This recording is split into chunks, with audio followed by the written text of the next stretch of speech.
Hey everybody, thank you so much for joining us for our session today. We're talking about optimizing operations with Stripe and NetSuite. We're going to talk about different integration approaches and also talk to you about some of our customer success stories, including the native integration that Betterment used to call the Stripe connector for NetSuite, and OpenAI's A story. We're also going to be joined by a couple members of the OpenAI team to talk to you about that. Lance is going to take it away and talk to you about the Stripe connector for NetSuite more specifically, and then Stephen Wolff, our managing partner, will talk to you about ACE. Thanks again. Hey. All right, good afternoon everyone. I'm Lance Robinson, Solution Architect at MHI. Here to talk to you about integrating Stripe and NetSuite. So we have a lot of conversations with customers that have unintegrated systems within their stack, specifically that Stripe and NetSuite. And a lot of the things that we hear from them, some common things that we hear, they're doing a lot of manual exporting data, moving payments and invoices from Stripe into NetSuite. They're having to do manual reconciliation. So once those payments and invoices get in there, they have to go tie them together manually. And then even with their bank payouts, they're having to do manual reconciliation for those payments when they transfer that money into their bank. So there is a magic solution for this, and I know that you guys have all probably been waiting all of sessions to hear this. This might arguably be the most important thing that you will hear the entire week. So I'm going to take you on a little journey through native SCN. Then we're going to talk about some of the customized packages that we also provide as enhancements to what you get out of the box with the NetSuite connector. So when we talk about what's in the box for the connector for NetSuite, it really is in kind of three buckets. First, we have the collections workflow. This is going to be how you're capturing payments and getting those payments into NetSuite. Subscription workflow, this is going to be tied to using Stripe billing and even invoicing and how, if you're using that piece of Stripe, how that data is going to translate into NetSuite. And then finally, we'll talk a little bit about automatic cash reconciliation. This is going to be your bank payouts and tying all those payments and invoices and refunds and chargebacks all to the correct bank payout.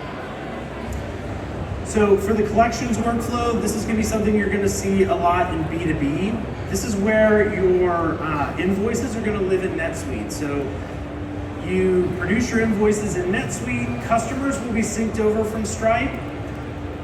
Invoices will get created in NetSuite. A payment link will get pulled from Stripe and slapped on that invoice. We've had customers who will drop it in the email, so it's easy for a customer to go in and make their payment from an email. I've seen everything from also doing like QR codes. If they're sending like paper invoices out and they want to accept payment via mobile, they can slap a QR code so someone can make a payment. This also supports not only credit cards, but also ACH. So when you get into some of those larger invoices, leveraging ACH, a lot of people want to pay with ACH to make those invoice payments. Once that payment's made by the customer, all of that data gets pulled into NetSuite and then automatically reconciled. So when this invoice creates the payment link, we're carrying metadata over that's going to allow all of this to automatically be reconciled. This is going to remove a lot of that manual process that happens, and if you guys are using NetSuite and Stripe and they're not integrated and you don't know that there's manual processes, ask your billing people. I promise you they are having to deal with manual processes. Next is subscription workflow. This is going to be if you're leveraging Stripe subscriptions. So in Stripe, when a subscription hits a billing period, an invoice is automatically created, a payment is automatically captured using their payment method.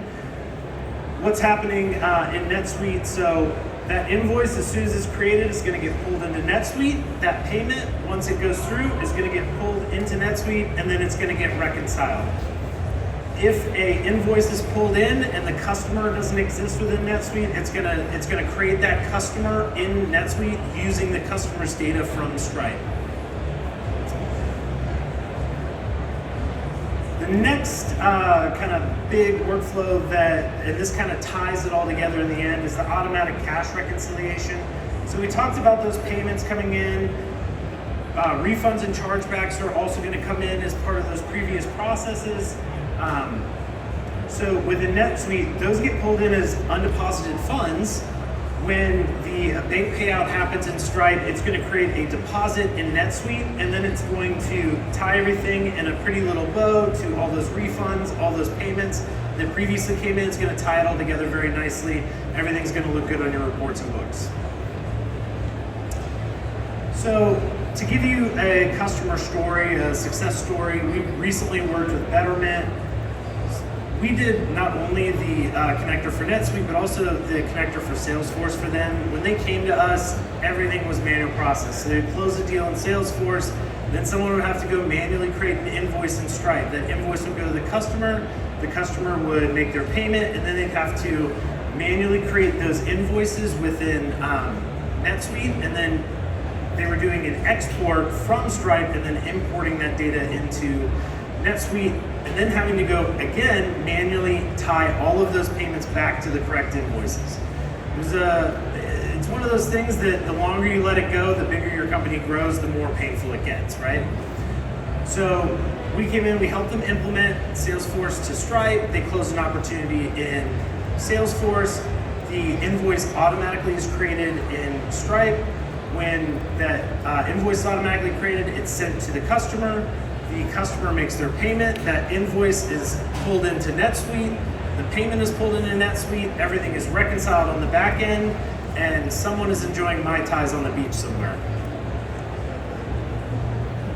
So outside the box, we talked about what comes in the box, right? What's the native implementation? What are you going to get with just your absolute base implementation of the connector? There's some scenarios with custom requirements, and I think we've done over 300 implementations of the connector at this point. So we've found some trends within different business processes, and we've put some packages around those to enhance what currently comes out of the box with the connector. There's also a scenario with high transaction volume. So think like if you're a B2C SaaS company and you're running millions and millions of subscriptions, which creates millions of invoices and millions of payments on a regular cadence, there's some limitations with the NetSuite API where you have to actually consolidate transactions down. And we'll talk about how we handle that in just a minute. So some of the custom packages that we've put together to help expand on the functionality of what comes with the standard SEN implementation. The e-commerce workflow, you guessed it, it's for e-commerce companies. Let's say you have a shopping cart, maybe you're using BigCommerce, maybe you're using Shopify, you're pulling orders in through your shopping cart. Those will typically be integrated into NetSuite. They get dumped into NetSuite. The payment, though, is coming through Stripe, so how does that get reconciled together? We put together a package that's going to automatically tie those payments to the correct sales orders and or invoices. Customer installment plans. This is for anyone who has large invoices and wants to accept payments over time. You can set up installment plans so your customers will automatically be charged based on their customer record in Stripe and their saved preferred payment method. Customer portal. This is going to be for when you are primarily leveraging NetSuite as your as your system of record for your invoices. It's a hosted portal where customers can log in and make Stripe payments against invoices that are sitting in NetSuite. They can do things like paying multiple invoices at once, making partial payments, things like that. Authorization and capture workflow. This is going to be tied more to think the like wholesale industry. A lot of times you'll authorize when you make a sale, and then you will capture those funds once the product's gone through pick, pack, and ship. If there's a partial payment, you can actually capture a less amount for what you actually shipped and then reauthorize for the remaining amount. It's often coupled with the e-commerce workflow. Finally, the refund button in NetSuite. This one is surprisingly it's a very hot item. So think, kind of a story I used to explain this one. You've got Deb in accounting. She's a rock star in NetSuite. She's been doing it for 10 years, but Deb doesn't like change. You implement Stripe. Deb now has to issue her refunds out of Stripe. She goes to issue a refund out of Stripe and Deb forgot her password because she always forgets her Stripe password. It becomes a whole thing. This makes it really easy for Deb to issue those refunds directly out of NetSuite. Not if that makes sense. All right, I got like 4 nods. Custom packages. So custom packages, every customer is unique. There's always something crazy that customers are asking for. Our team specializes in gathering those requirements and making sure we're fitting the connector into your workflow. So consolidating transactions. This is a scenario where there is a very high volume of transactions. You see this a lot with things like usage-based or micro transactions, or like B2C subscriptions where you're just cranking through thousands or millions and millions of transactions. The limitations on NetSuite's API can't handle those. So the solution here is you actually take your transactions, you consolidate them down to ledger entries based on different criteria, and then you sync those into NetSuite.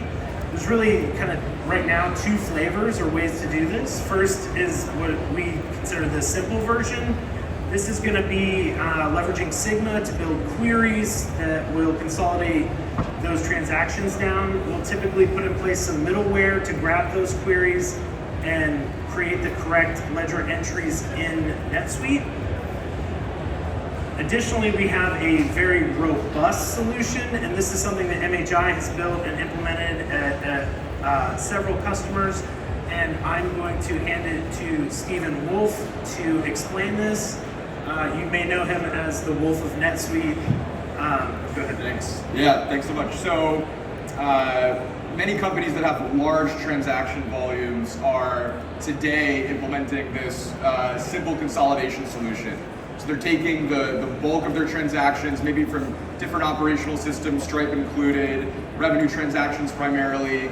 They're loading them all into, let's say, a Snowflake data warehouse or some other data store or an operational data store. And then they're hiring consultants, or their accounting teams are building these huge query sets to run revenue recognition, to create summarized entries, and ultimately those summarized entries are ending up in their financial systems. The problem with using that query-based approach is that you lose this aspect of data lineage between the summarized entries in your general ledger and your core accounting system and the detailed transactions that are in your consolidated data warehouse and your operational systems. So this approach that we've implemented with several clients now, we originally did this for Expedia, I think about 15 years ago. So this is really more of an integration pattern. It's not necessarily specific to NetSuite.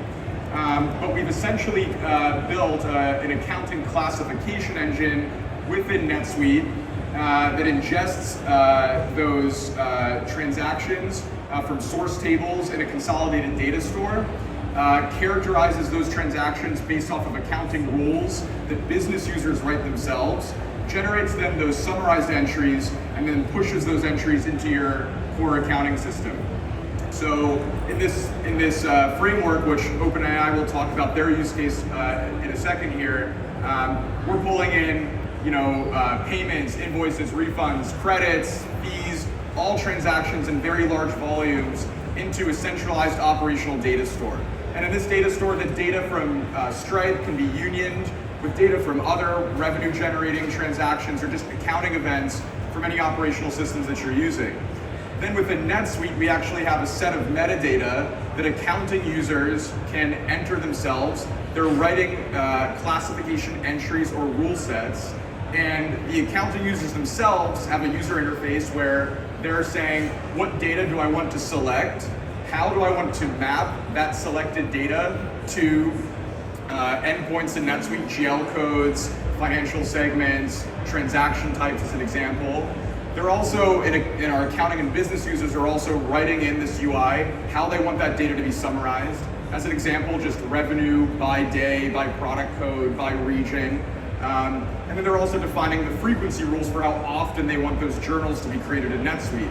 The resulting transaction in NetSuite is typically a consolidated journal entry or a consolidated sales transaction representing a day. But what's important about the classification engine is that each time we generate a consolidated entry in the system, the query that was used to select this tables from the consolidated data warehouse or operational data store, and the rules that we use to classify and apply judgment to that large set of accounting events is preserved. And so we have the ability to take a consolidated journal entry in NetSuite and preserve data lineage from that summarized transaction all the way back to the core data that's modeled in our operational data store.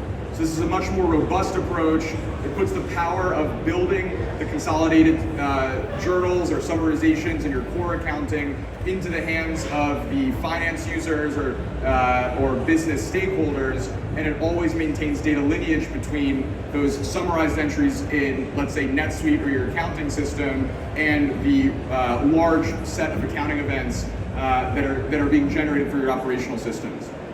So I'm going to pass it over to Paul and Wei-Ann from OpenAI to talk about how they've leveraged this approach, and they'll come up here and give you some insight into their work with us and this use case more specifically as well. Thank you, Stephen. Yeah, so just a little bit of background.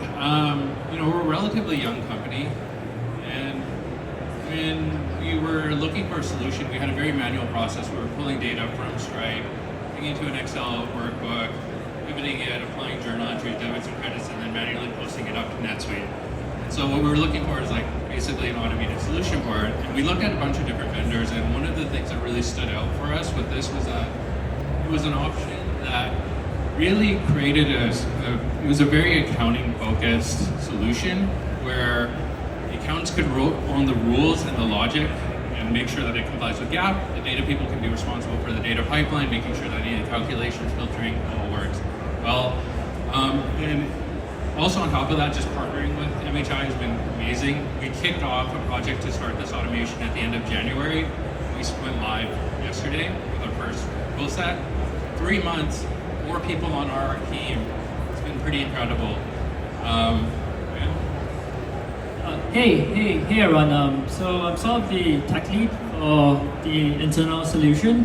And I think to share the context, the reason we didn't go with the native connector with NetSuite is because we are a high transaction volume company. And I think the ACE really stood out to us because it comes with a storage as part of the solution that we can query for.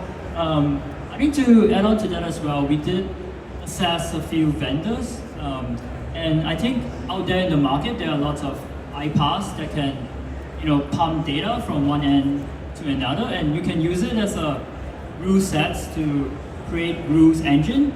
But I think what really sold us for the ACE solution is that the rule sets and it's highly customizable. Sits in NetSuite.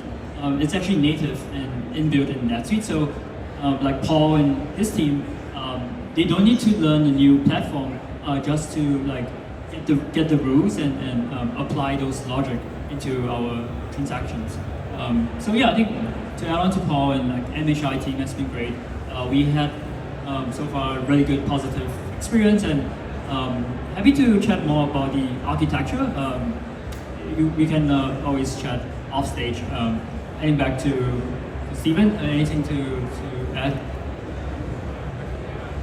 One more thing to add is when we were going through different proposals, one of the things that we were really focused on was that, as an relatively early stage company that was growing pretty quickly, we needed a solution that was flexible and scalable. And so what this allowed us to do is really handle the high transactional volume that we need as a company, but also we're not going to be saddled with a bunch of tech debt as our product lines evolve and our revenue streams, increase. And so I think this solution really is going to set us up for long-term success. Perfect. Well, thank you, everyone. We have a booth over there. If you have any additional questions, we only got 30 seconds, so I don't have time to take questions, but you should integrate your systems, make Deb's life easy. Thank you.